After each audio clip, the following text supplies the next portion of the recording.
Hi, and welcome to the Debrief. I'm Donna King, editor-in-chief of Carolina Journal. We've got some really big stories happening this week before Thanksgiving.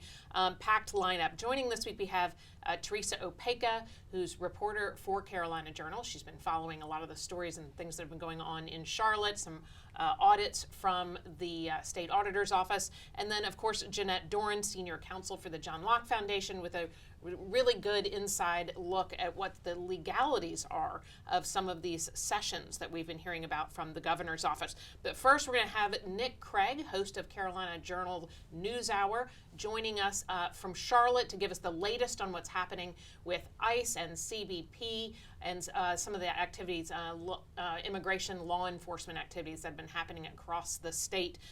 This week, hundreds of arrests getting a lot of attention and really highlighting North Carolina's ranking as one of the top, biggest, worst states for human trafficking in the country. Nick, good morning. Thanks so much for joining us. Yeah, hey, Donna, it has been a very busy week in Charlotte. And as we kind of look at what's going on, we have to go back almost 1 week ago to late last week when we first started hearing some rumors, some buzzes on social media, some maybe hidden messages and some posts on social media from elected officials across North Carolina that Customs and Border Protection were going to be making a stop in Charlotte, the state's largest city, to conduct operations similar to what we had seen earlier in the year in places like Chicago and in Los Angeles. So that started about a week ago, Thursday, Friday of last week. And as we headed into last weekend, on Saturday, that is when Customs and Border Protection officially made their way to Charlotte. And since that period of time, they have been conducting operations pretty much every single day. And at this point, the latest info that we've got from the Department of Homeland Security, there have been over 250 arrests across the Charlotte-Mecklenburg County area. And with that, they have labeled many of them violent offenders, repeat criminals, multiple individuals that have already been deported from the country multiple times, yet they are still here. They're in the city of Charlotte. And Donna, some of the rap sheets of these individuals, these are not your run-of-the-mill random person in the United States. These are dangerous, hardened criminals that are putting North Carolinians at risk in the city of Charlotte. Yeah, this is something we're hearing a lot about. Folks are saying that this has been sort of an opaque process. We don't know who these people are, what's happening to them when they're arrested. And in the city, Mecklenburg County, of course, was a sanctuary city for a sanctuary county for a long time. Some of the city officials are saying, look, we don't know what's going on. We were willing to work with federal officials. But tell me a little bit about that process, because there really hasn't been a ton of information about how this operation is going and who they're targeting. Well, and Donna, there's a little bit of irony in that statement there, right? I mean, they came out just a couple of years ago, Mecklenburg County Sheriff Gary McFadden and lawmakers in both the city of Charlotte and Mecklenburg County declared themselves as exactly that, a sanctuary county. And over the last couple of years, we have even seen the Republican-led North Carolina legislature have to change state law to try and force these sanctuary counties like Mecklenburg to work with federal immigration officials, most predominantly ICE, and identifying ICE detainers. In one of the press releases earlier this week, the Department of Homeland Security noted that there had been over 1,400 ICE detainers that ICE took out against individuals who were in custody across North Carolina that local sheriffs did not hold. So the idea now that local officials in a place like Mecklenburg County, where they have essentially snubbed their nose in the past at federal immigration officials, the idea that they want to work with them now is incredibly ironic. And if we're being honest, there was no reason for these federal officials to be working with local law enforcement. We saw some activity earlier this week in our state's capital as well, in Raleigh, and a similar situation there. The Wake County Sheriff's Department was not involved. The Raleigh City Police were not involved. These are operations that are being conducted from the Department of Homeland Security and being played out by Customs and Border Protection. Sure, and certainly this dragnet is going to create some fear. There's been a lot of concern on social media about, kids not showing up for school, job sites being empty. Certainly not all of those folks are here illegally, but what's the mood? What are you hearing from Charlotte?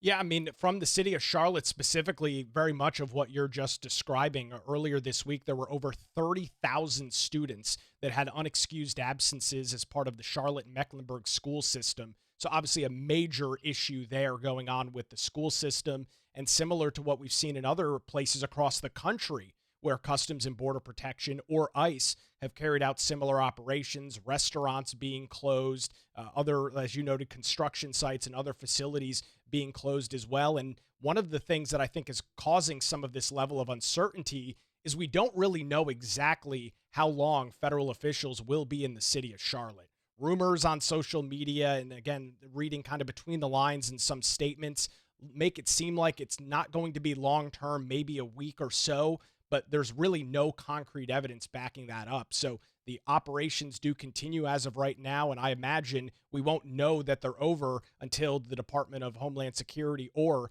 Customs and Border Protection comes out with a final press release kind of going over and accounting for everything that went on this large-scale operation, Operation Charlotte's Web, in the North Carolina city of Charlotte. Great. Thank you so much, Nick. I look forward to your story later today on CarolinaJournal.com. So Nick hosts Carolina Journal News Hour. You can certainly catch it every weekday on our YouTube channel for Carolina Journal, and then in the city of Charlotte and different cities around the state. Thanks so much, Nick. Have a great day. Thanks, Donna. All right, so this is one thing that this has happened as a result of this highlighting that North Carolina, particularly Charlotte, is just a hotbed of human trafficking. These are numbers that I really hadn't heard before. Teresa, you have a story up on Carolina Journal about it. Fill us in. Sure, yes. The spotlight's kind of turned on this issue with all this going on this week in the state.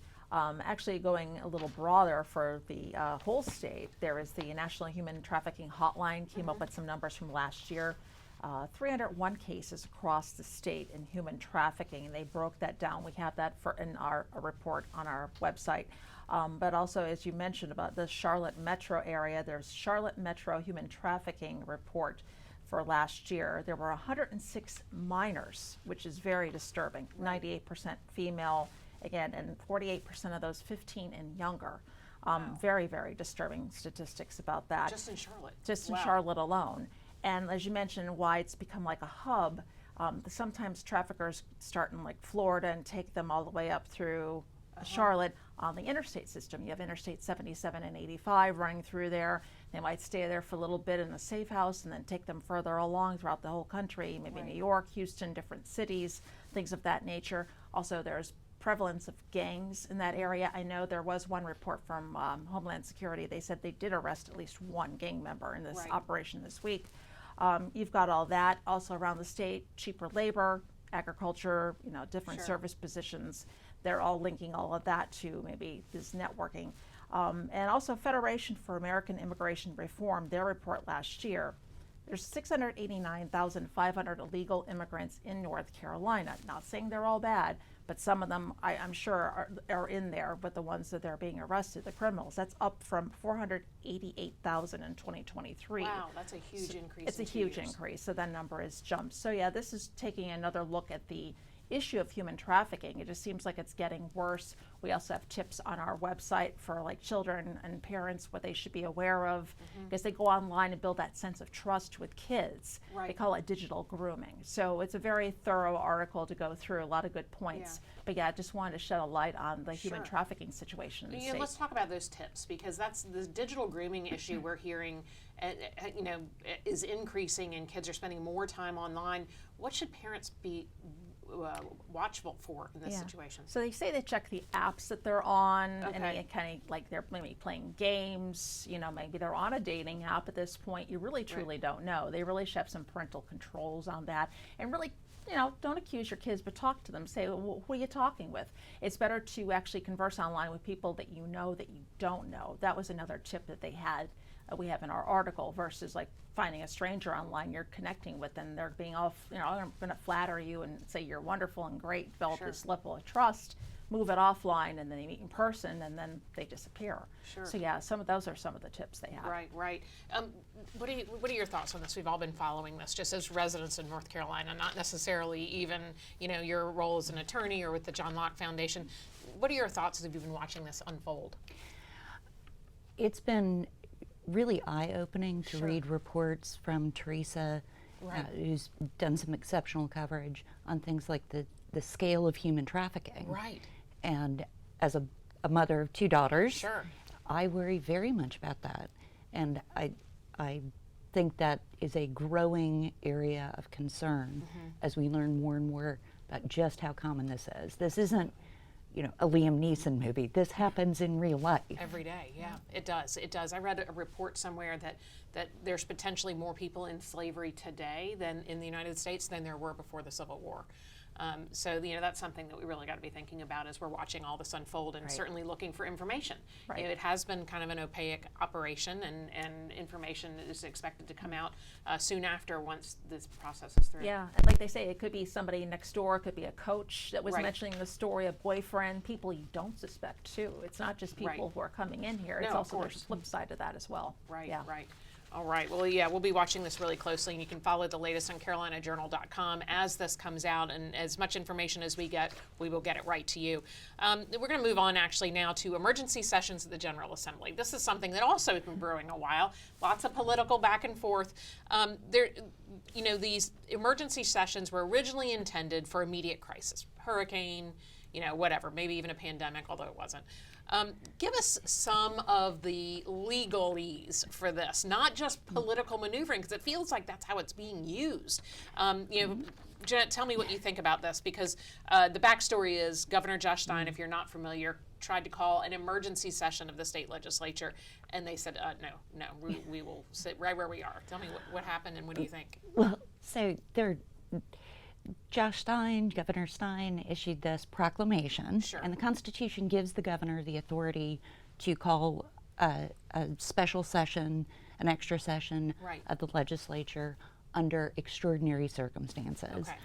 Okay. And he tried that. The Yeah. problem is his proclamation, as they say in North Carolina, that dog don't hunt, for a couple of reasons. Okay. One is that the legislature is already in session, so Right. there's no reason to call them back. Right, they were already scheduled to meet anyway. Yes, and there's no extraordinary circumstance that warrants it.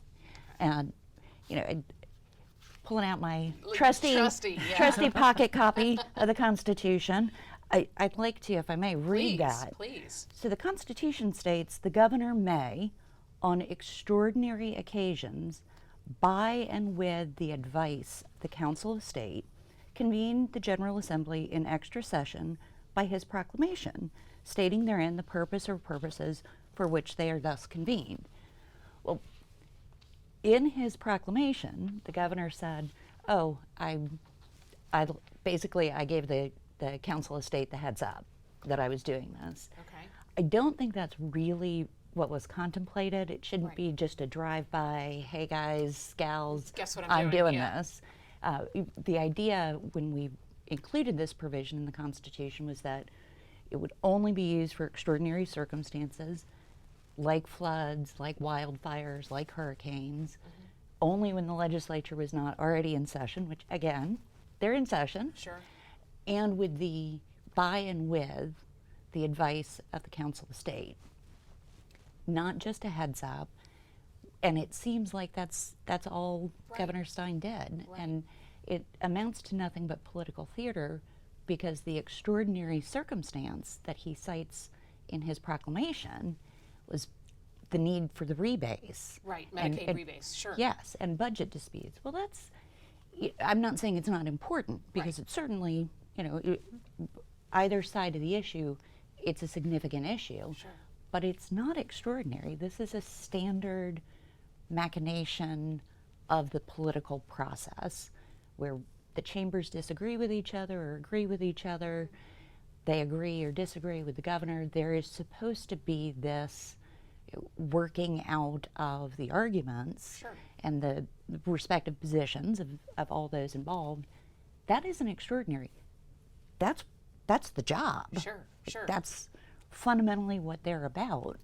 It is not like calling an emergency session for a hurricane. And that's really what that provision in the Constitution was intended for. Sure, Those sure. kinds of disasters. Yeah, of course. Teresa, what was the response from legislative leaders?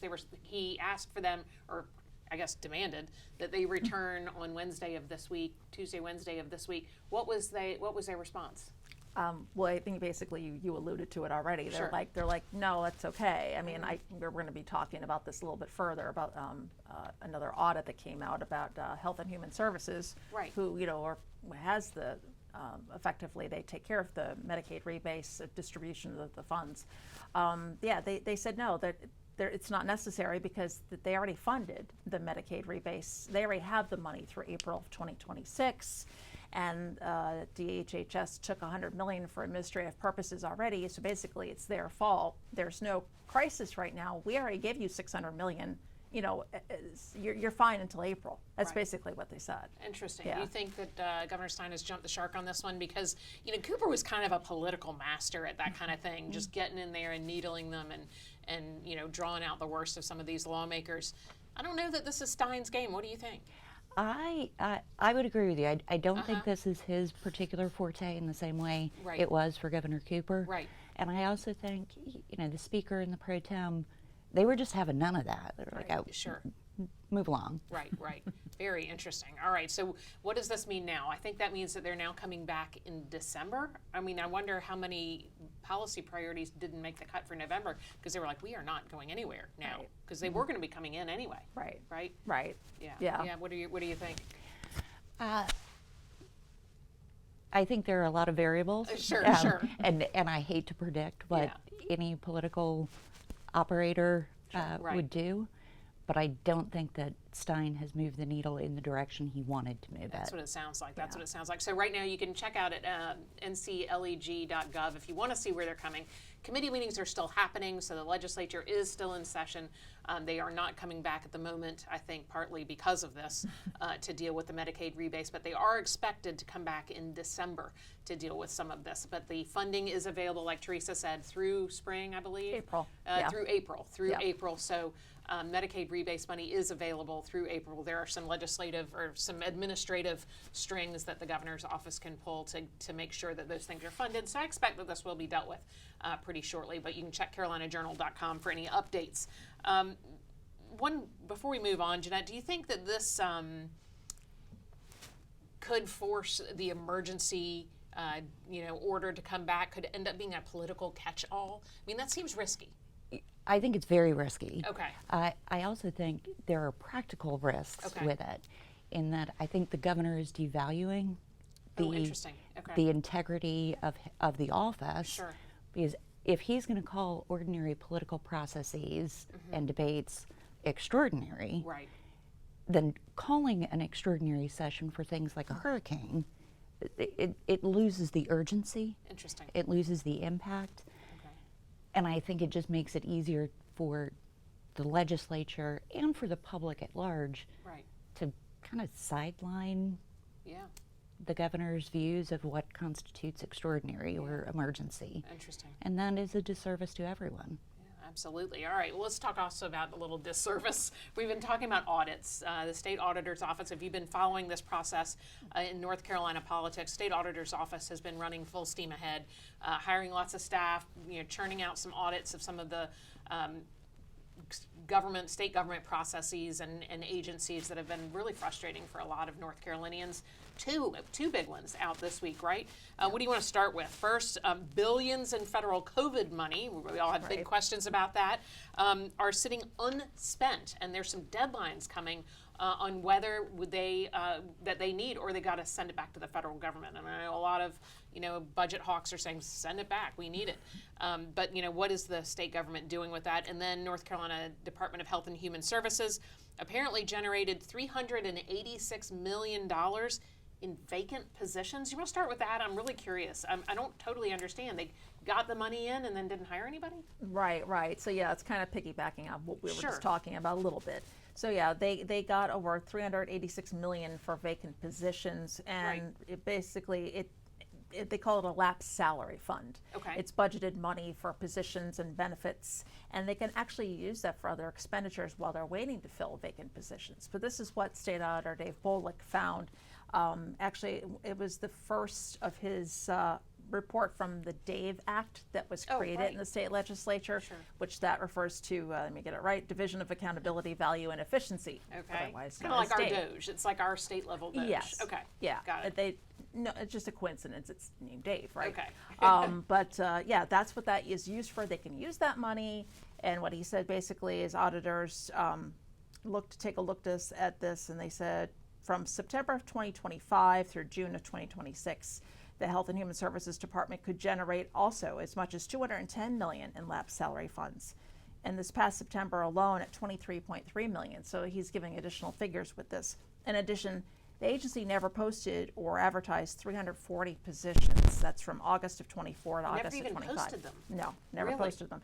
That resulted in $16.5 million in lapsed salary funds, with $4.9 million from state appropriations, $11.6 million in state receipts. Right. So those are more figures on top of the 386. Adding all that up. Basically, he said, they're putting bureaucracy ahead of North Carolinians, and kind of referred to that, well, Health and Human Services and Governor Stein's making this, they're making this thing that, yeah, the legislature should come back and fully fund the Medicaid rebates. Well, here you've got money you could be using toward some of that. You guys over in Health and Human Services made cuts, so why don't you do that? He said democracy is being placed ahead, or bureaucracy, is being placed ahead of the needs of North Carolinians.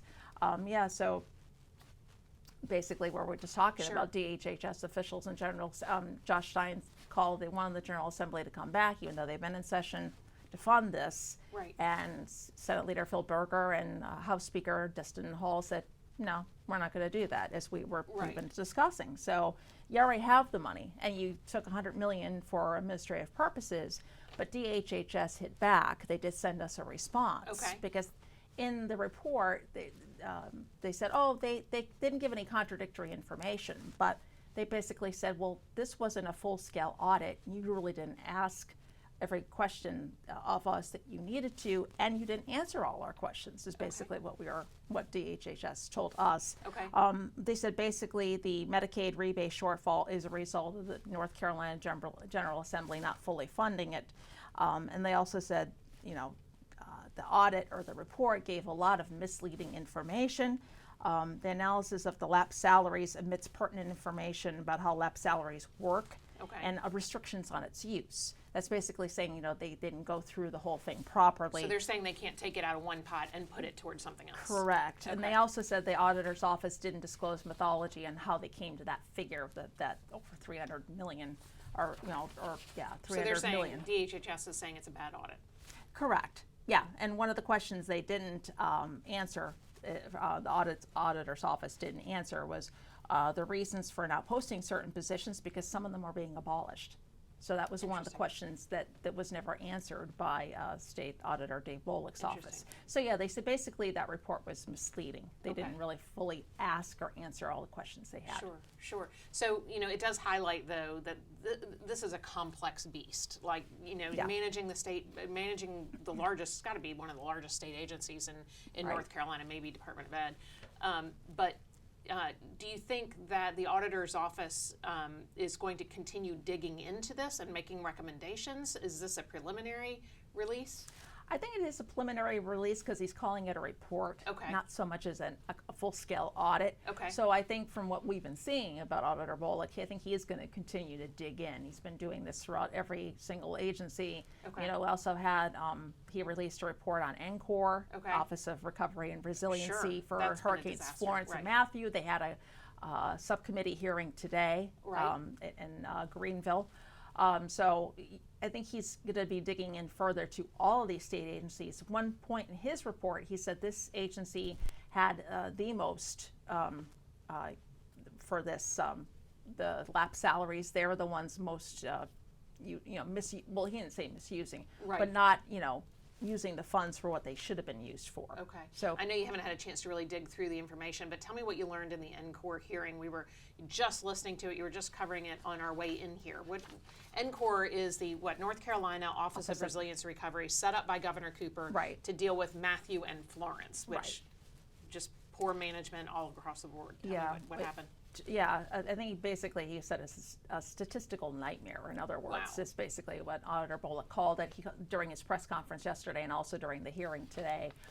Basically saying there was so much mismanagement. They put, processes ahead of people. there were like 8 pages for people to fill out to jump through all these hoops to get the house building process started. Once they did, it took 4 years for a house to be built for one person. 4 years. A 4-year process. Wow. They, like he said, bureaucracy, and they spent $25 million on Salesforce. That Salesforce is a great program, but they didn't use it properly. $25 million? $25 million. And he says that's the whole appropriations for his office for a year. Wow. So they're not using it correctly.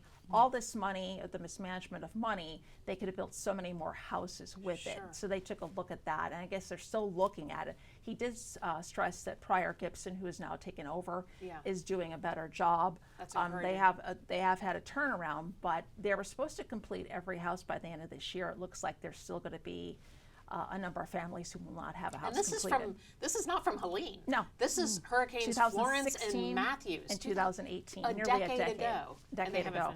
And there's also federal money involved. If they didn't use all of it, that would have to go back too. That's so nuts. it is a huge mess. We're going to have a story that we're going to have that on that as well. But yeah, it basically just actually going over a lot of stuff we kind of already knew because there's been so many hearings, but he added a new light to it. So it was very interesting. All right, one more. COVID money. This is, we've all had a lot of questions, right, about where all this COVID money went because we're still paying the bill and our children will be paying the bill on the COVID money. So where did it go? Yeah, right. What did this audit tell us? Another audit came out, basically billions in dollars of the COVID money that was set aside from the American Rescue Plan has not been spent yet in North Carolina. 6 years. We're going on 6 years. Yeah. So basically, State Fiscal Recovery Fund, they were funded with a total of $5.4 billion from the American Rescue Plan. Of that, $2.5 billion, or basically 46%, has been dispersed in accordance with state legislation. So that's one good bit of news. They have done correctly, used the funds correctly that they did. They had to request them and then disperse them. Okay, got it. So all that's been done correctly, but there's still $2.95 billion remaining that they haven't even requested yet. The problem is the deadline is December 31st, 2026. Now you saw it's a year from now, but a year now. How fast did 2025 go by? Very interesting. So it's only a year out. They have to use this money. One department, there's many departments, but I'll just give an example. DEQ, Department of Environmental Quality, and did not request $1.7 billion, or 89% of the $1.9 billion allocated. 89% they have not requested yet. Interesting. So they still have to do a follow-up on that. There were some other ones who did do, like state Indian tribes and associations. That was another, they did request and use 100%. So there were a couple that did do that. Right. And State Budget Director Kristen Walker, and there's a Pandemic Recovery Office. They did basically agree with the auditor's findings, but they can't make agencies go ahead and use this money. Sure. But what a mess. why send it back? Right. Use it. Thank you for digging through all these. I know that this is some really heavy research. If you want to find out more information, we're going to have it all linked on carolinajournal.com. So, we're talking about all these. The behemoth of state government, the behemoth of managing taxpayer money, but it is a core responsibility of government. Does this indicate to you problems across the board in maybe other agencies? Sure. I mean, when we look at the reporting and we look at the numbers, consider just one agency or one area in particular, education. Yeah, exactly. 80% of that COVID money hasn't even been requested. And we hear day after day after day, it seems like, about the need for funding for education. Well, why aren't you asking for that? Well, those kids impacted graduated. Right. They've graduated. And we're still waiting for the latest decision from the Supreme Court in the Leandra case that was argued a year and a half ago. It's a case that started in 1994. It is all about education funding. So we think about one area or another, but take a macro view of just how many agencies are out there. And when we're hearing political operators say, oh, we need more money for this or more money for that, someone needs to hold their feet to the fire and say, well, what about the money you've already got? Right. Like, let's think about that. Interesting. Right. All right. Well, that is a lot of information. Thanks so much for joining us. Make sure you check out carolinajournal.com, johnlocke.org for more details on all of this, and join us next week.